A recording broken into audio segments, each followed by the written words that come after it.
Bonjour à tous, bienvenue dans cette nouvelle émission proposée par l'IGD, l'Institut de la gestion déléguée, en partenariat avec Acteurs Publics. Un an après le début de la pandémie, comment les services publics industriels et commerciaux traversent-ils la crise ? Y a-t-il urgence aujourd'hui à doper, à booster la commande publique et la gestion déléguée ? On en parle avec nos deux invités. Nicolas Portier, bonjour. Bonjour. Délégué général de l'Assemblée des communautés de France. Pierre-Emerick Chaban, bonjour. Bonjour. Vous êtes délégué général de l'Institut de la gestion déléguée, IGD. Je me tourne vers vous. Alors je précise que nous organisons cette émission dans des conditions sanitaires optimales. On vous voit, Pierre-Emerick Chaban, justement, vous allez enlever votre masque pour intervenir. Je me tourne vers vous en premier, l'IGD qui fait le bilan un an après le déclenchement de la crise sur 10 secteurs d'activité dans le cadre de l'Observatoire IGD Covid-19. Je précise que ce document, vous pouvez le télécharger dans le petit texte qui accompagne notre émission. Pierre-Emerick Chaban, quels sont les enseignements forts, les enseignements phares de votre travail ? Les principaux enseignements sont les suivants. D'abord, les services publics français ont particulièrement bien résisté à la crise. Nos homologues européens se félicitent et nous félicitent de la résilience de nos services publics, en particulier les services publics délégués. C'est dû, je pense, à l'équilibre permanent entre les collectivités locales, l'État et les industriels. Nous avons eu un taux de couverture des services publics pour nos concitoyens qui était optimal, malgré toutes les difficultés qui ont pu se poser. Donc c'est le premier enseignement, je dirais. Le deuxième enseignement, c'est que cette coopération entre le public et le privé se passe bien.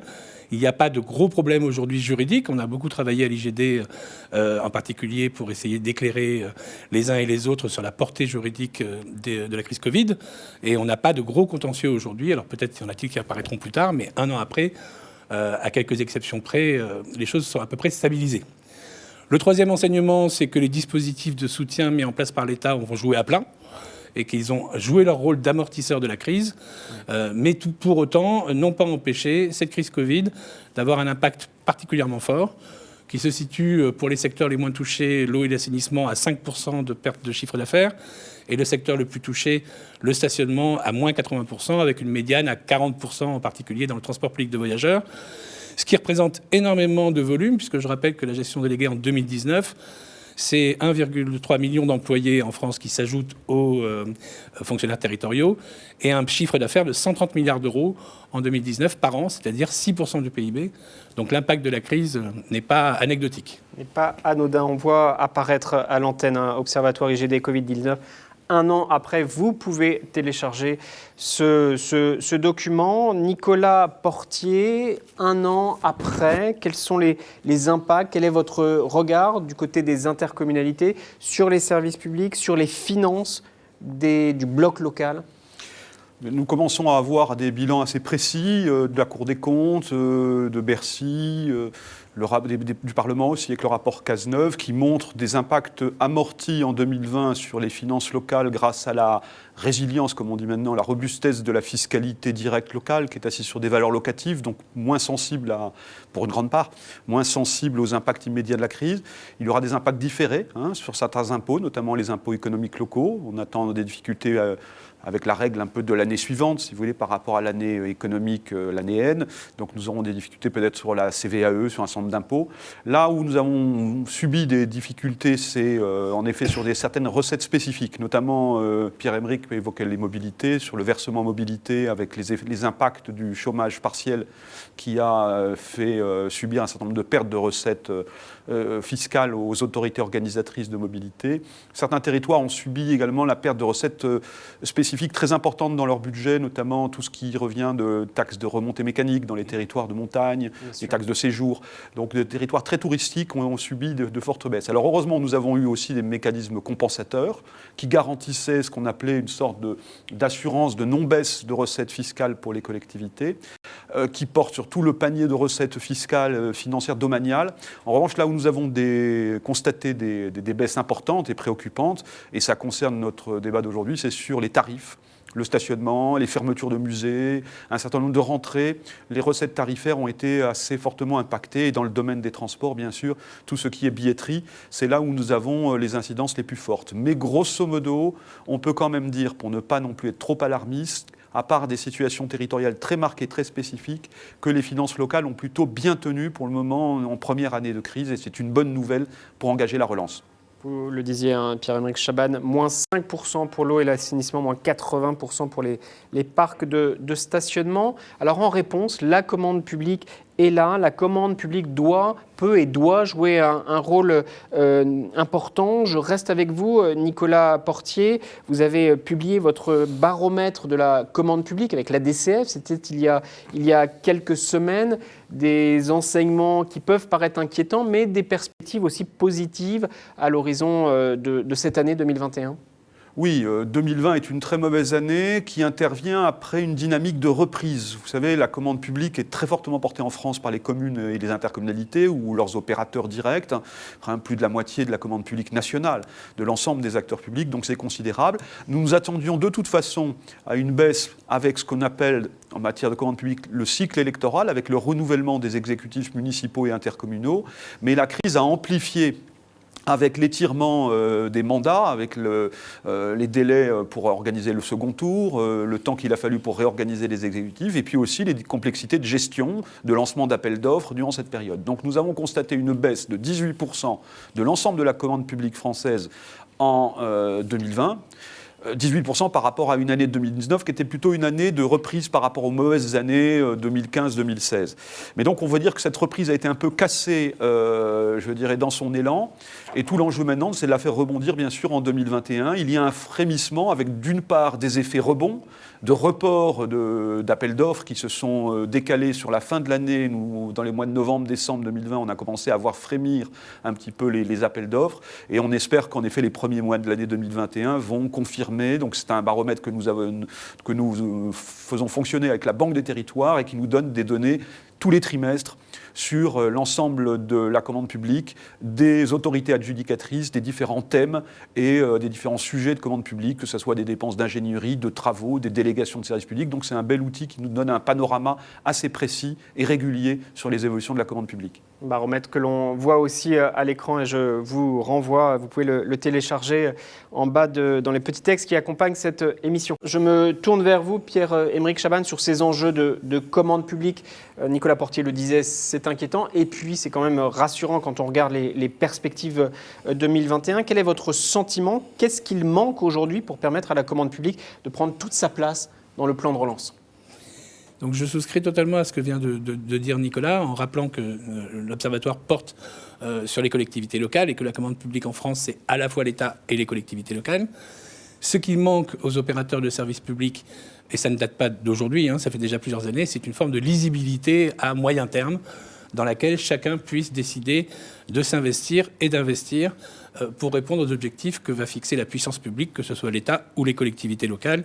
Et on pense en particulier aux objectifs du développement durable. Oui. C'est en fait ce qu'on souhaite obtenir aujourd'hui.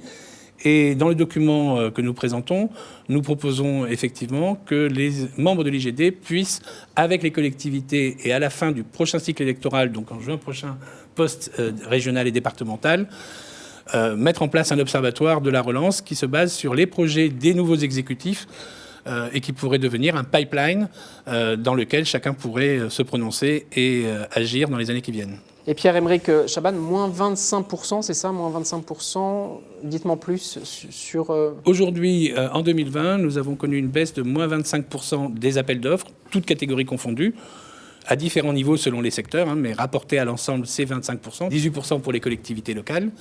Les perspectives 2021 sont légèrement supérieures, mais secteur par secteur aujourd'hui, on craint une baisse globale sur 2021 de 15%. Des appels d'offres. Donc ça représente énormément d'heures de travail. L'heure est toujours à la mobilisation. Commande publique, gestion déléguée. Gestion déléguée, c'est un élément phare aussi, Nicolas Portier, pour mettre en œuvre le plan de relance, le rendre plus efficace. C'est le moment, selon vous ? Oui, gestion déléguée, ça fait partie en fait de la famille de toutes les coopérations qu'il y a entre les acteurs publics et les acteurs privés dans une économie contemporaine. C'est-à-dire qu'il y a un certain nombre de services publics qui passent par la délégation. Il y a d'autres façons de travailler aussi que le privé, parce que quand on fait des travaux de rénovation thermique des bâtiments, bien sûr, on passe par des entreprises privées. Nous sommes très engagés aussi dans des partenariats avec le monde industriel. J'insiste sur ce point parce qu'il y a une très belle mobilisation autour de ce que nous appelons les territoires d'industrie. C'est un programme qui a pris un essor et qui trouve dans le plan de relance des financements qu'il n'avait peut-être pas auparavant et beaucoup de projets industriels qui peuvent être porteurs, qui d'abord sont confrontés à la transition écologique énergétique pour décarboner notre industrie, mais qui sont aussi apporteurs de solutions sur la nouvelle façon de construire demain la ville, nos réseaux techniques, les mobilités, etc. Donc des partenariats entre les acteurs publics et privés, il va y en avoir beaucoup dans cette dynamique de relance. Et nous sommes très engagés en effet dans cette reprise, dans nos appels à cette relance. Je crois que beaucoup d'acteurs territoriaux sont totalement conscients de leurs engagements contractuels avec les acteurs privés. Ils n'ont pas envie de perdre leurs partenaires, que ce soit dans le domaine du tourisme, que ce soit dans le domaine de la gestion des transports. Il y a des négociations aussi pour faire en sorte que nos partenaires délégataires, dans le domaine des déchets, de l'eau, de l'assainissement, les intercommunalités sont très concernés par les modèles délégués ou pas. C'est des choix de gestion que font les élus. Mais il y a quand même beaucoup de métiers, de compétences intercommunales qui donnent lieu à des délégations de services publics, comme je le disais, dans le domaine des déchets, de l'économie circulaire, dans le domaine de la gestion de l'eau, dans le domaine des transports, dans le domaine des équipements publics, que ce soit des stades, que ce soit des musées, que ce soit la restauration collective. Donc il y a eu quand même des gestes de solidarité et de compréhension, notamment dans les contrats, dans le fait que certaines prestations n'ont pas pu être rendues, de manière à ce qu'on n'amplifie pas la crise, mais au contraire qu'on ait, au moment de la sortie de crise, des vrais partenaires capables de rebondir sur de nouveaux projets. Donc ce qu'il faut, c'est se projeter. C'est pourquoi nous croyons beaucoup aux grands axes du plan de relance et surtout aux contrats de relance et de transition écologique qui devront être passés dans les prochains mois entre l'État et les intercommunalités, les communes, leurs partenaires économiques. Et nous voulons avoir une vision assez large de ces contrats pour arriver à vraiment enclencher des dynamiques très très fortes de relance dans nos territoires. Je crois qu'il y a plus de 800 périmètres. 834, en effet, surtout c'est France entière. Ce n'était pas donné, que ce soit dans les territoires de la métropole du Grand Paris, outre-mer, dans la ruralité profonde, dans les espaces de montagne. La France entière est autour avec plus ou moins d'engouement, mais enfin plutôt plus d'engouement que moins, en train de travailler sur des nouveaux projets de territoire, mobilisateurs des énergies privées. Nous avons une économie aussi de proximité qui a besoin d'être soutenue, tout ce qui va être les cafés, hôtels, restauration, les activités culturelles. Donc ces projets publics-privés vont être extrêmement importants dans les dynamiques de relance. L'investissement public va avoir aussi un effet d'entraînement et catalyseur sur l'investissement privé. On le voit déjà dans le programme Territoire d'industrie, où il y a une relance de l'investissement industriel et c'est porteur d'avenir. Territoire d'industrie, c'est intéressant, la méthode qui est mise en place avec des synergies entre les différents acteurs sur le plan territorial. Pierre-Emerick Chabanne, vous vous étonnez, c'est ça, que le plan de relance en France ne prévoit pas suffisamment ou même très peu le recours à la gestion déléguée, alors que d'autres pays européens le font. Que prévoit le plan de relance européen sur cette problématique ? En fait, le plan de relance européen prévoit un mécanisme sur les années 2021-2027 dans lequel il va investir à peu près 50 milliards d'euros et pousser donc un investissement privé plus de 500 milliards d'euros. Donc on est à un facteur de 1 sur 10. Ouais. C'est une des pistes de travail clairement identifiées par le Parlement européen. Et vous avez un certain nombre de pays européens qui, depuis quelques semaines, publient leur pipeline de projets, comme je disais tout à l'heure.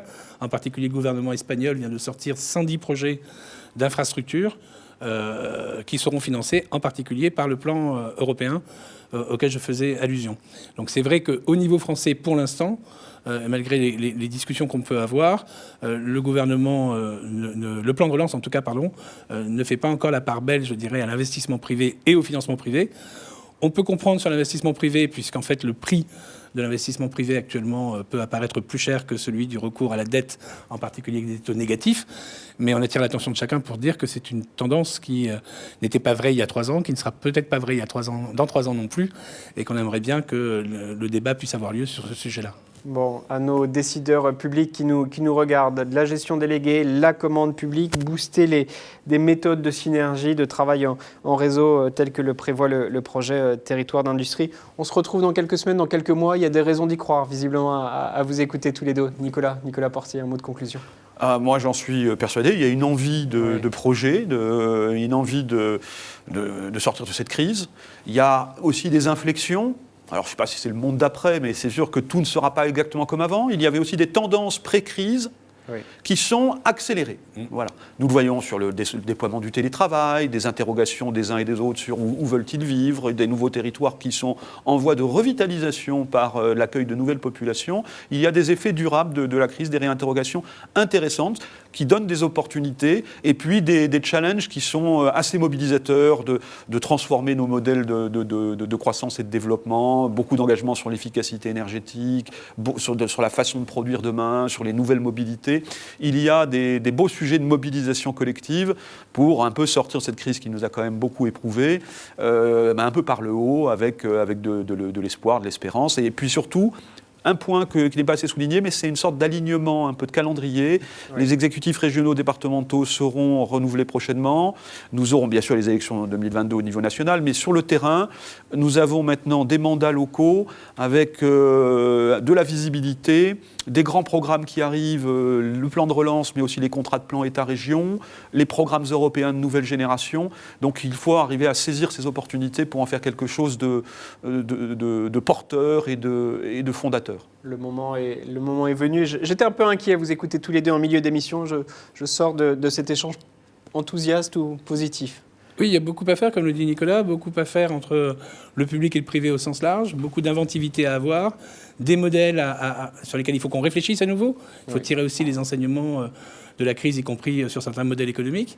Donc il y a beaucoup de choses passionnantes qui nous attendent. Voilà, on est assez positif pour l'avenir, tout en restant vigilant. Merci à tous les deux, pour vous toutes et tous qui nous regardez, vous qui êtes en responsabilité sur le plan national ou dans les territoires. N'hésitez pas à aller regarder les travaux de l'IGD et aussi les documents de l'ADCF. Merci beaucoup Pierre-Emerick Chabanne. Merci. Je renvoie aussi vers toutes les émissions que nous avons faites avec l'IGD et acteurs publics. Merci Nicolas Portier, merci à tous les deux.